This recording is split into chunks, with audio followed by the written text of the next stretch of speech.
Hey everyone, I'm Jo Muirhead and this is the Entrepreneurial Clinician Podcast.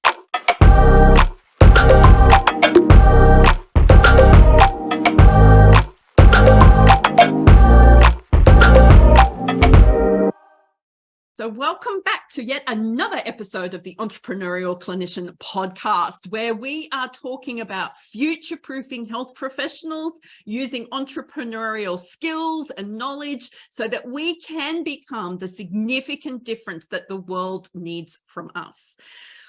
Today's episode it's going to be another challenging but fun. And Julie, who is with me today, is going to be talking about her work and the way she has turned up in the world that may have surprised her a little bit. But who is Julie? So Julie, tell us who you are and how you ended up here. Hi, Jo. Thank you for having me on your podcast. My name is Julie Bajic Smith. I'm a registered psychologist and I'm an aged care psychology consultant. So I work with aged care providers to dispel the myth associated with aging and the negative connotations, about getting old and getting depressed and not doing much, and overcoming, those common and sadly, untrue stories about aging, particularly for elders in residential care or, who are transitioning from independent living to supported accommodation.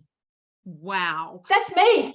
That is you. Short and sweet. And you've said it so succinctly, because I started writing your intro and went, no, it's going to take me too long. Because we've known each other for a while. Like, yes, our careers have become, we've watched each other do very different things in our careers, right? So can you talk about how we kind of crossed paths and what you were doing back in the day? Yeah, sure. So I met Jo when I was getting interviewed for a job intercity, and it was in a different area altogether. It was helping workers return to work after workplace injuries. And it was a big step at that stage for me. And I remember that interview so clearly. And you were asking me some really direct questions about whether I wanted it or not. And I was, moving from, living with my parents to living independently. I was in my early 20s and I was just like, wow, this woman, she's amazing. And so that was the beginning, and that's how I met you. Mm-hmm. But since then our journey has evolved, and I think it's taken me a while as well, both personally and professionally, to see where I'll find my niche and my calling, so to say. And I feel that at that stage when I met you, that I didn't really have much of my own input about what I really truly wanted, because what I wanted was to become a registered psychologist and to get my placement hours and to get everything underway. And so through accidents, through chance encounters, I have been able to step into aged care world, and through persistence and your coaching and determination, I have been able to sustain it. And even, Jo, that journey itself, where I was when I started working in aged care to where I am now, has involved lots of learnings, lots of fallings, lots of opportunities, and it hasn't just been like smooth sailing. You would think you found your calling. It still requires a lot of ongoing work. Yeah, it does. And I'm so grateful that you brought that up. So we got to know each other. I interviewed you for a job and it was in a completely different field. And then you moved from that, and you had your own multi-therapist practice for a while, didn't you? I did think at the time, because aged care was so in the psychology area, at least, it was so underdeveloped. And so me stepping into aged care as a psychologist, it's like, well, who are you? What are you going to do? And when I stepped into any retirement village or aged care facility, it was all about, oh, you're a psychologist, I need you to see Betty, but I also, I have my own problems, and then I've got problems within the workplace and personally. So it became quite complicated in a way, as to, because I thought, well, I can do it all, but I can't do it all at once. So I started with delivering treatment to older people, and I did build a practice where I had a number of clinicians working for me. And after a few years, I decided that I wanted to do further studying. I wanted to go back to uni. I wanted to do more research, because I felt there wasn't enough research about the workforce and these people who are supporting the elderly. What's important to them, what's motivating them, what's their training. And so, that was also, then I was on to the next chapter as well.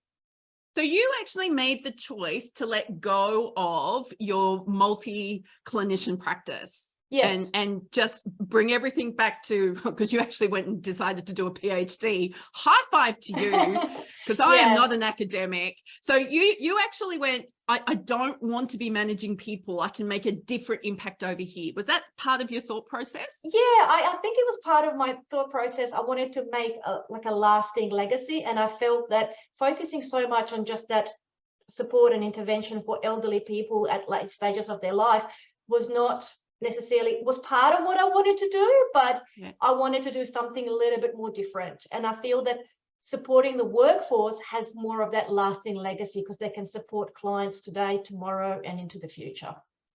Wow. Okay. Here we are making a significant impact without having a multi-therapy practice. That's very cool. Julie, tell us about your PhD. What did you study? Okay, so my PhD was looking at that relationship between older people and their caregivers. And I focused, because I know it's quite a lot about residential aged care, I wanted to look what was it like in the community settings when people go, visiting members in the public, to say, well, hang on, if I'm taking this client out for an outing, or if I'm seeing them in their house, what does my workplace actually look like? Because I'm not going to an office, I'm not going to an aged care facility. And how do I ensure that I have all the skills required with me in my car to go and support these clients out there?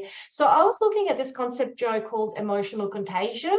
And emotional contagion looks at the relationship that we have and how we catch emotions from one another. Emotional contagion is an automatic process that happens, so it's not something that you switch on.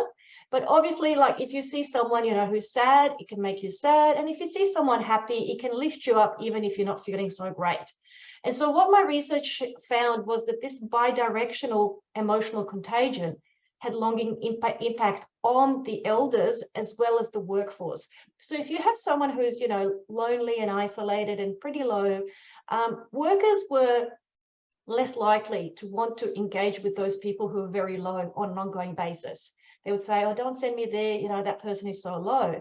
But interestingly, the same was happening in reverse. Sometimes the clients would actually say, I don't want to see that such and such person because they're always, negative. They're so, negative. And I get this sense of negativity is an issue for, our broader society. I just wrote down this quote. I was in a nursing home not long ago, and I've kept one home just to have ongoing contact with the elders. And this man in his late 90s said to me, Julie, it's really hard to find someone who's not negative. And that really stuck with me, because I think that, so my research looked at those long-term implications of those emotion sharing, because we know that the aged care sector has very, very high level of staff turnover in the community sector, as well as in residential care. And I can go on about the impact of COVID and how the agency staff have not been able to work across different settings as well. So staffing has been a big issue for aged care, and that's what my PhD was about. Wow, I love that phrase, emotional contagion. I think everybody who's been listening to this podcast, their ears would have pricked up there, because I think you've given language to something we know goes on, but we don't necessarily know how to explain it. So thank you for actually spending the time doing that research and creating a way for health professionals to be able to go, these are genuine needs in our community. And you and I both know, I've got stats here. You and I both know that our population is aging. Like in Australia, it's aging, and we have residential care, but we have this huge push for people to be able to stay out their days in their homes. And one of the most significant things you said to me, and I still remember this, was depression is not a normal part of aging. And I still remember stopping in my tracks at that time going, oh, heck no, it's an illness. Yep, and it can be treated and it can be cured. So how is it that how do you think that we've ended up thinking that things like depression in older people is normal?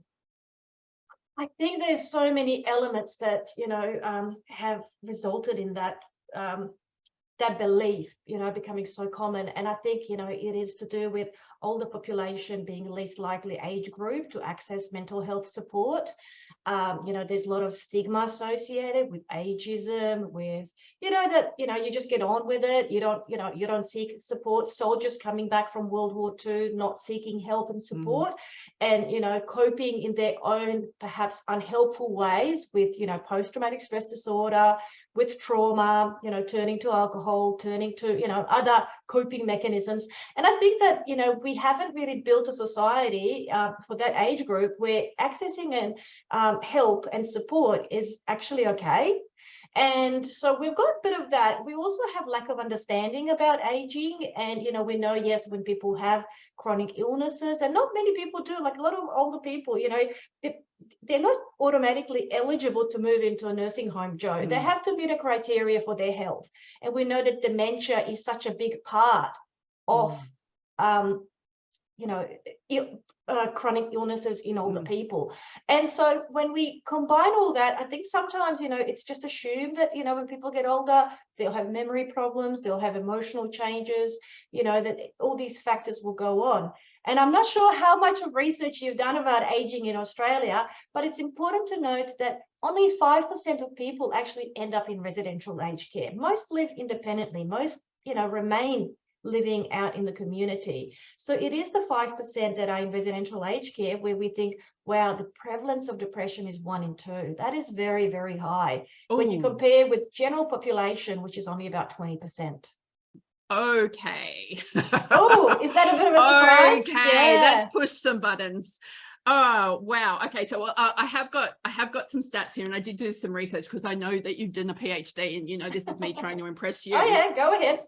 So you and I are in Australia, and we have a population of 26 million people. So I'm just trying to create some context because the USA has like 366 or some obscene number that I can't even visualize.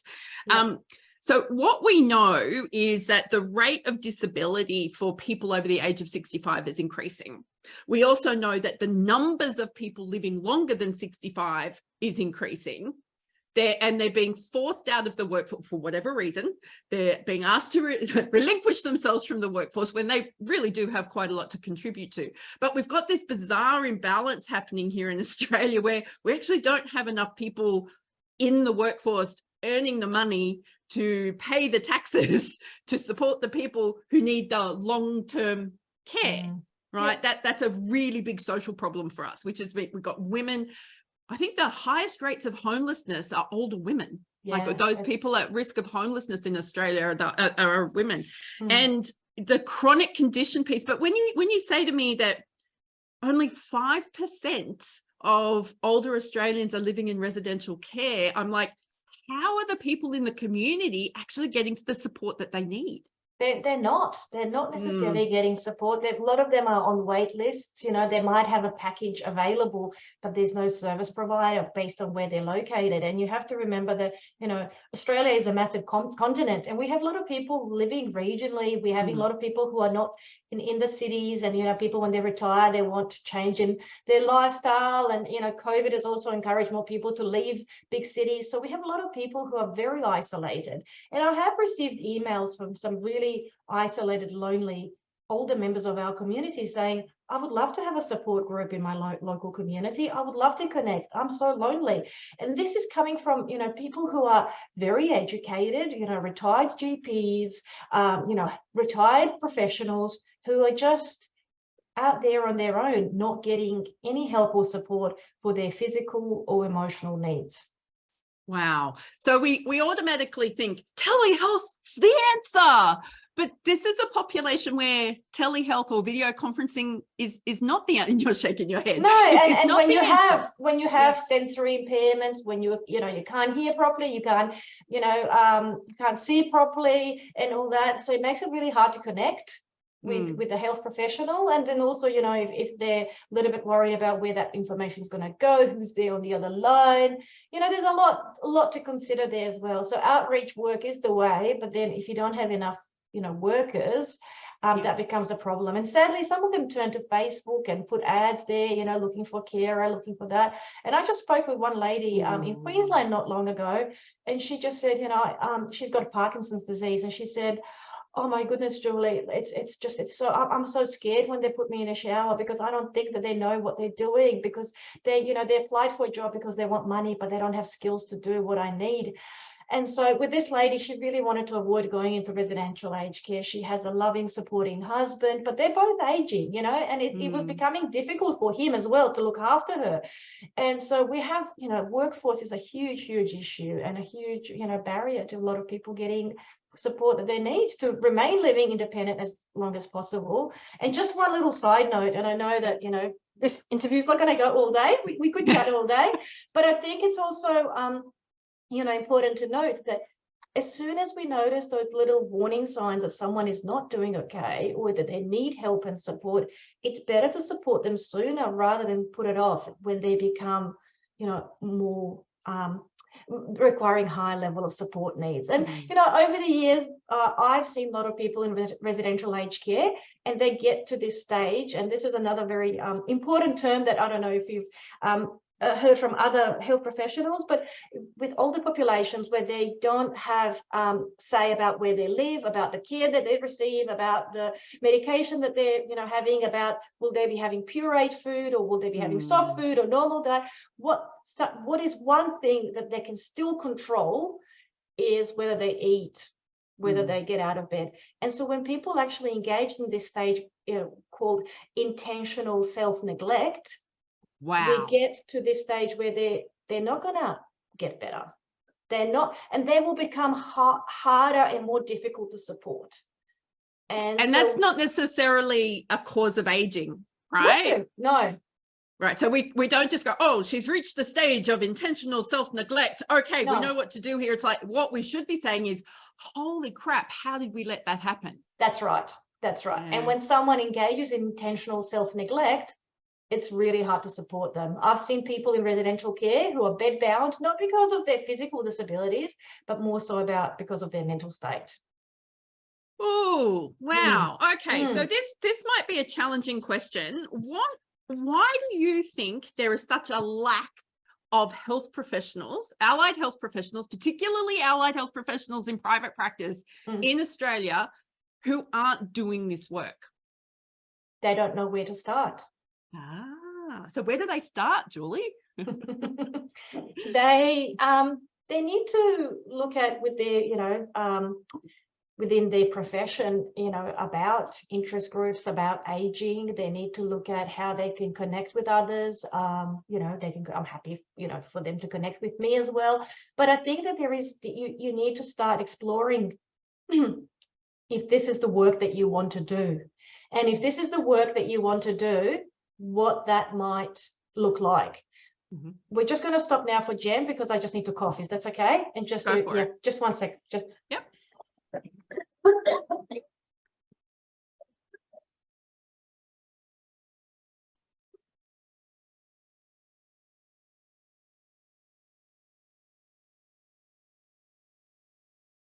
Sorry, I just had to cough and have some water. Well done. Resume.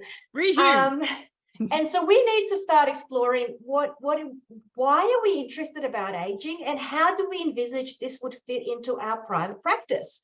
And would it mean that I need to approach, some retirement villages in my, my radius? Does that mean that we need to explore nursing homes and how to contact them? But just to actually look at our week, whatever days you might be working, and see where you can actually fit it in.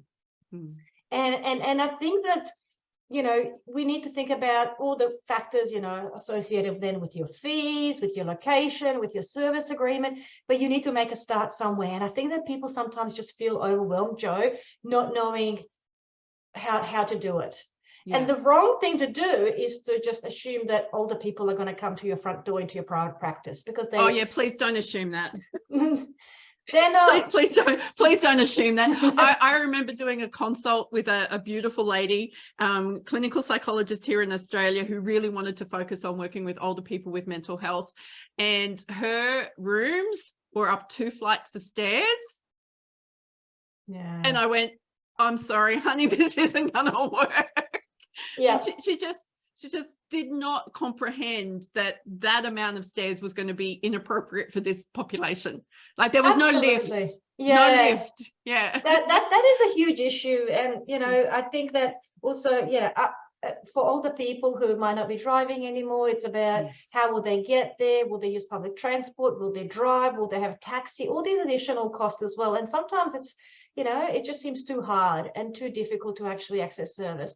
I know that some would, you know, think, oh, yes, okay, I can do it, but it's a very small percentage. And so we need to be a little bit more flexible and start thinking about home consults. Oh, hallelujah, we got there. Because when you think about the definition or the diagnostic criteria for depression, self-initiation is it's difficult. Yes. So if you're going to go, I am depressed, therefore I am going to go and find a psychologist who probably has a 12-month wait list and is going to make me climb 2 flights of stairs, and I now need to book a taxi and use my taxi vouchers for that. Like we're not actually meeting these people where they're at. Absolutely. And Joe, even in a nursing home, when I come to someone, you know, that might have depression, you know, there's so many barriers. People might not recognize that the symptoms they have are actually depression, because a lot of older people report more physical symptoms associated with depression. So they might talk about their pain, their changes in their appetite, changes in their sleep patterns, rather than say, I feel sad, empty, lonely. That comes later. So if I go to someone and say, hey, I have a referral to see you from your GP because you're depressed, they say, I'm not depressed.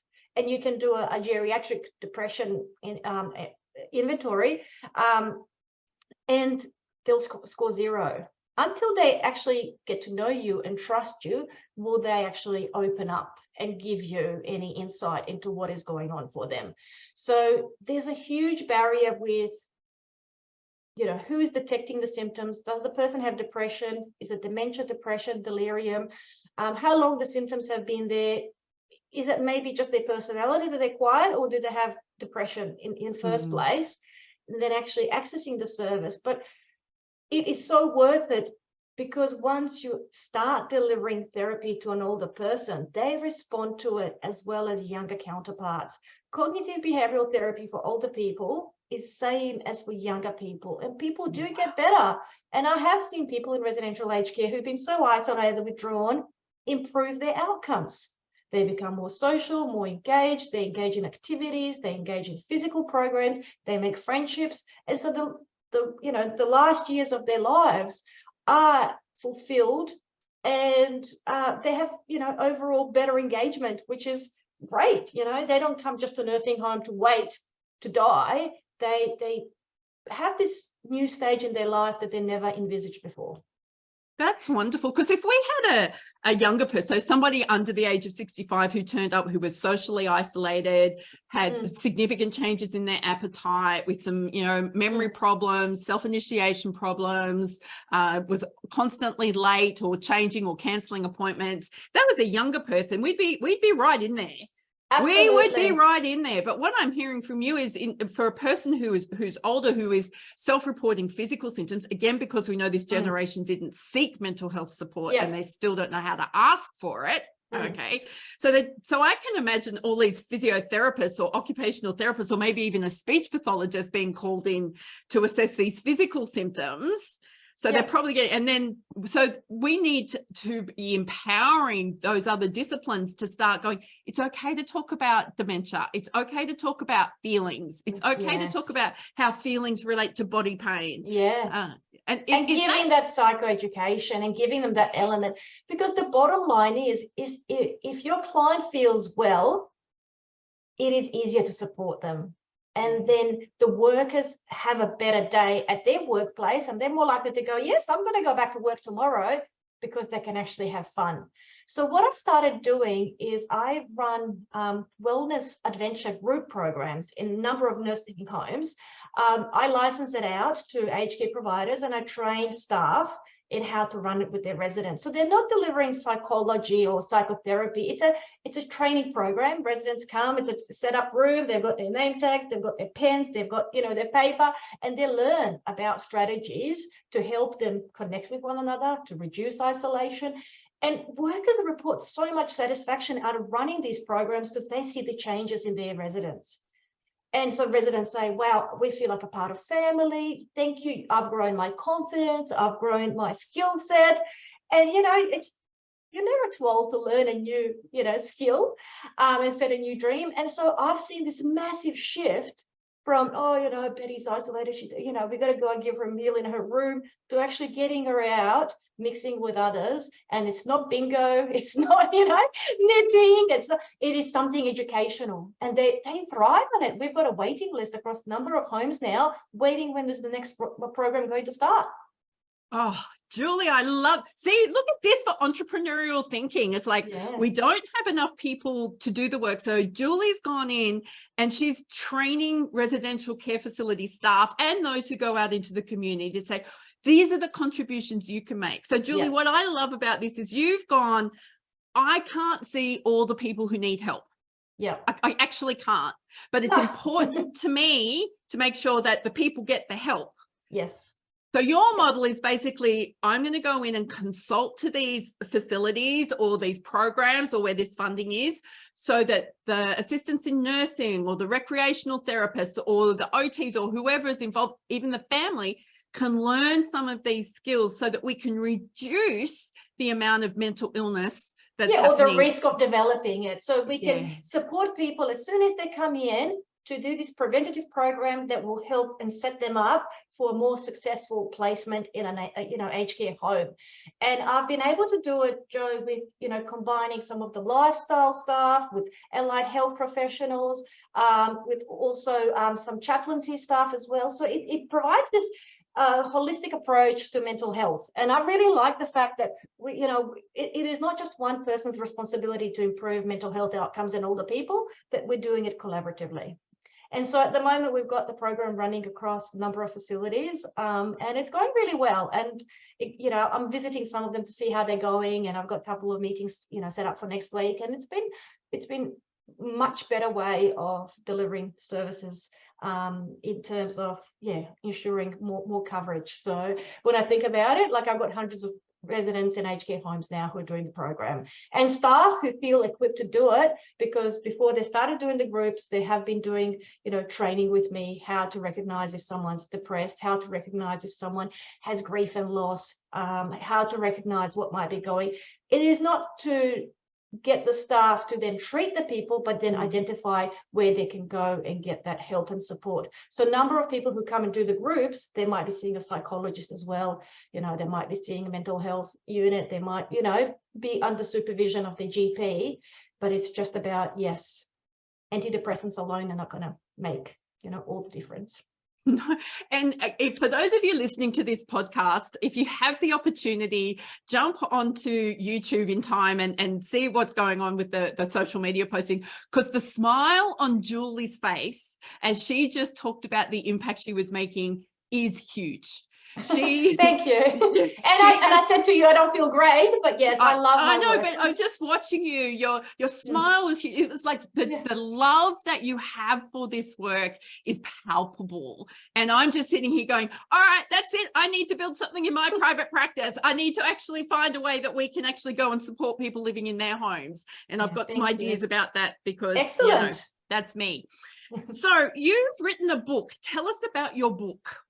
Okay, so I've wrote a book about Beyond the Reluctant Move, and about strategies to help older people once they move into residential aged care. So it's about non-pharmacological way to support that adjustment. I'm just finishing my second book. Sorry, that was excited, Joe. So beyond unwelcome change in late life. So, you know, a lot of older people, Joe, as they're getting older, and if the life is as it's always been, it's actually okay. They don't need help. They don't need tips on where to go, you know, in their caravan. It's more so when something happens unexpectedly. So if they lose their spouse, if they get a diagnosis of, you know, some sort, if, you know, they need to relocate, that can set people off their track. And so the book is more about how to get back on the track after you've had some of those unwelcome changes in your, you know, in your late life. So I'm just working on finishing that whilst juggling other responsibilities and duties and, you know, kids and all that. So that's right, because you're a mum of two little people. People who take a lot of time. Yes. So the first book is about residential aged care more specifically, but the second one is about people in the community and residential care as well. Wonderful. Oh, that's exciting. I did not know that was why I gasped the way I did, because I've actually sent Julie's first book to a number of people who I know have appreciated it and felt like they were seen, that these were people caring for older people in their home, usually they're a parent. So I know how valuable that one's been. And you also have a podcast. Tell us about your podcast. Oh, yes, I have a podcast called Voice of Aged Care. And in that podcast, we talk about all non-pharmacological ways to boost well-being in late life. So I do have a lot of episodes where I record some of my experience and sharings. And, often, Joe, I get sent questions from people repeatedly, like, oh, what are the first signs? If someone is unwell, what should I do? Or how would I go about getting support? Or what, how am I coping if my client dies, So I've shared some of my learnings and tips and strategies in the podcast. So the episodes are relatively short, about half an hour or so. So a lot of my aged care workers listen to them on the way to work. And I've had a few interviews in there, including one with you. Yes, thank you for that. So, Julie, you're going to be a part of the Future Proofing Health Professionals Symposium. So thank you for saying yes. I am so excited about that. Thank you for the opportunity. Oh, my pleasure. The panel, you're going to be on a panel with Jill Johnson-Young and Lisa George and the magical other person that I have yet to find, because I so believe that working with older people there's a missing need, particularly in private practice.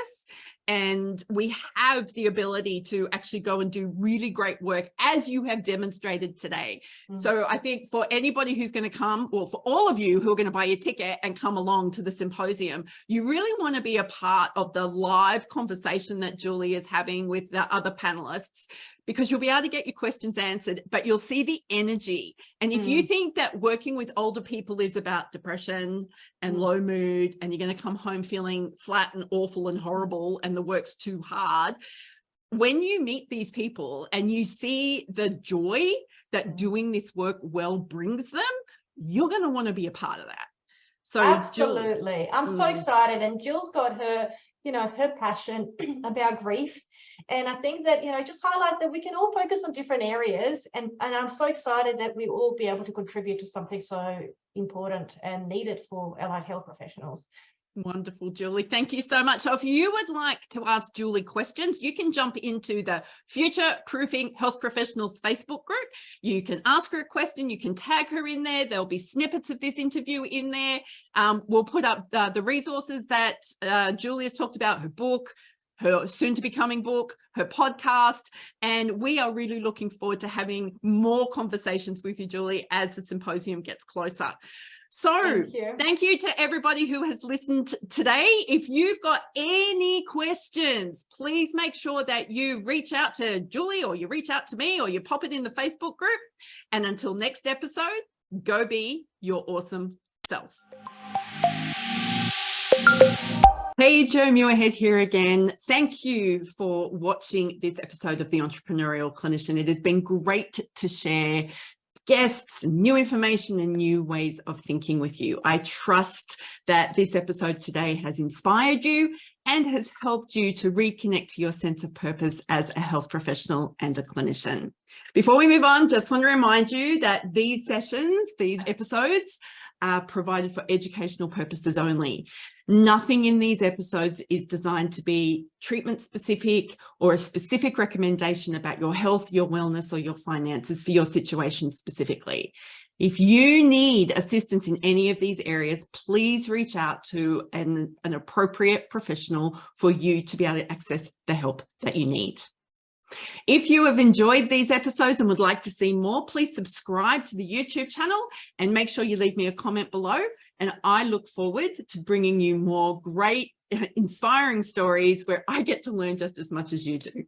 Until next time, go be your awesome self.